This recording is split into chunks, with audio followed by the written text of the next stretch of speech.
Assalamualaikum warahmatullahi wabarakatuh. Perkenalkan, nama saya Dendi Ajar Batubara, NIM 420232101 dari kelas Fisika D 2020. Di sini saya akan menjelaskan mengenai materi pengembangan kurikulum pada mata kuliah telah kurikulum. 1. Pengertian pengembangan kurikulum. Kurikulum ialah bagian berarti dari pembelajaran. Kurikulum dimaksud selaku kurikulum yang disediakan buat siswa.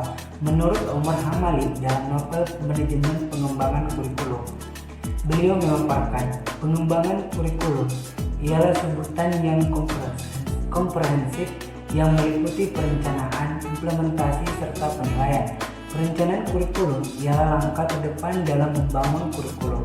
Kala pekerja kurikulum membuat keputusan serta mengambil aksi buat menciptakan rencana yang hendak dipakai oleh guru serta siswa. Terdapat 4 perihal yang wajib dipertimbangkan saat sebelum program sistem desain serta pembelajaran. 1. Pengalaman membaca. 2. Perilaku siswa atau mahasiswa. Dan yang ketiga, kebijakan. 4. Syarat buat menggapai pencapaian. 2. Sumber-sumber prinsip pengembangan kurikulum. 1. Informasi empiris, yaitu informasi yang ditemui ataupun disimpulkan dari suatu eksperimen atau riset ilmu serta riset pada era modern. Saat ini mempunyai kiblat empiris. Seluruh temuan ataupun fakta wajib bersumber pada riset ataupun eksperimen secara indrawi. 2. Informasi eksperimen, yaitu informasi yang didapatkan dari hasil eksperimen buat mengenali akibat yang ditimbulkan dari suatu perlakuan yang diberikan secara terencana oleh riset. Dan yang ketiga itu cerita ataupun legenda yang hidup di masyarakat, yaitu informasi-informasi yang didapat bukan dari hasil riset atau penelitian melainkan dari adat atau kebiasaan yang hidup di masyarakat. Dan yang keempat, akal sehat, yaitu data pemikiran umum atau akal sehat juga diperoleh dari hasil penelitian yang melalui proses pertimbangan dan penelitian akal sehat terlebih dahulu. 3. Prinsip-prinsip pengembangan kurikulum terbagi menjadi 2 bagian, yaitu prinsip universal dan prinsip spesial. 1. Prinsip universal dimaknai selaku prinsip yang wajib dicermati buat dipunyai oleh kurikulum selaku keseluruhan dari gabungan komponen-komponen yang membangunnya. Ada pula penjabaran dari prinsip-prinsip universal, yakni sebagai berikut. 1. Prinsip relevansi. 2. Prinsip fleksibilitas. 3. Prinsip kontinuitas. 4. Prinsip efisiensi. Dan 5. Prinsip efektivitas. 2. Prinsip spesial sebagaimana dikemukakan oleh Sukma Dinata 27 mencakup 5 perihal, ialah 1. Prinsip penentuan tujuan pendidikan. 2. Prinsip pemilihan isi pembelajaran. 3. Prinsip pemilihan proses pembelajaran mengajar. Dan yang keempat, prinsip pemilihan media pembelajaran. Dan yang kelima, prinsip penilaian. 4.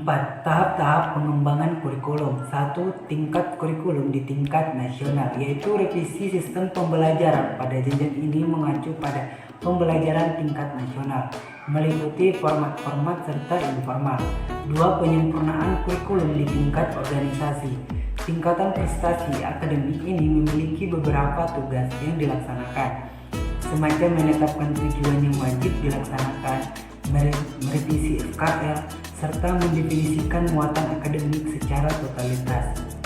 Dan yang ketiga, membentuk kurikulum di tingkat pelajaran, yaitu pengalaman inti, keahlian inti, mata kuliah inti, serta alokasi waktu di tiap semester. Dan yang keempat, pengembangan kurikulum berkepanjangan di tingkat kelas, yaitu implementasi dalam perencanaan pendidikan yang direncanakan oleh masing-masing guru. 5. Faktor-faktor yang mempengaruhi pengembangan kurikulum. Ada 3, yaitu 1. Universitas, yaitu kurikulum dipengaruhi paling tidak 2 institut pembelajaran besar, maksud dari segi pertumbuhan ilmu pengetahuan serta teknologi yang tumbuh di universitas, pembelajaran serta pengembangan guru dalam mengajar. 2. Komunitas atau warga, yaitu sekolah merupakan warga serta mempersiapkan kanak-kanak buat hidup di masyarakat. Isi kurikulum wajib sanggup memenuhi kebutuhan serta tuntutan yang terdapat di masyarakat. Dan yang ketiga, sistem nilai, yaitu warga mempunyai sistem moral, agama, sosial, budaya, serta politik. Sebagaimana dipaparkan di atas, baik sekolah ataupun organisasi kemasyarakatan bertanggung jawab buat memelihara sistem nilai yang terdapat. 6. Model-model pengembangan kurikulum. 1. The administrative version, yaitu wujud pengembangan kurikulum ini ialah version sangat lama serta sangat banyak diketahui. Dipergunakan pula terdapat pekerjaan perlengkapan pemantauan. Dan yang kedua, regu grassroots version, yaitu model pengembangan ini ialah lawan dari versional awal.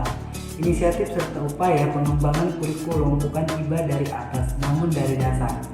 Dan yang ketiga, Bickham system, yaitu model pengembangan ini dikemukakan oleh Bickham serta seseorang pakar kurikulum. Beliau mengemukakan 5 perihal, yaitu menetapkan zona atau wilayah yang dicakup, membenarkan organisasi serta pengembangan kurikulum, implementasi kurikulum, dan pembahasan kurikulum.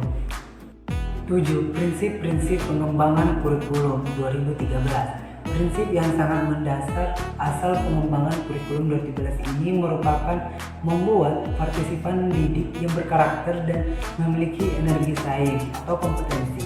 Oleh karena itu, pembelajaran kepribadian mulai diberikan dan ditanamkan sejak umur dini. Pembelajaran kepribadian ditanamkan oleh guru kepada siswa di masing-masing pendidikan. Pengembangan kurikulum dicoba mengacu pada standar nasional pembelajaran buat mewujudkan tujuan pembelajaran nasional. Standar evaluasi dijabarkan dari standar kompetensi lulusan, standar isi, serta standar proses. Kurikulum satuan pembelajaran dipecah jadi kurikulum tingkat nasional, wilayah, serta satuan pembelajaran. Baiklah, cukup sekian yang dapat saya sampaikan. Apabila ada kata yang salah, saya mohon maaf. Sekian dan terima kasih. Wassalamualaikum warahmatullahi wabarakatuh.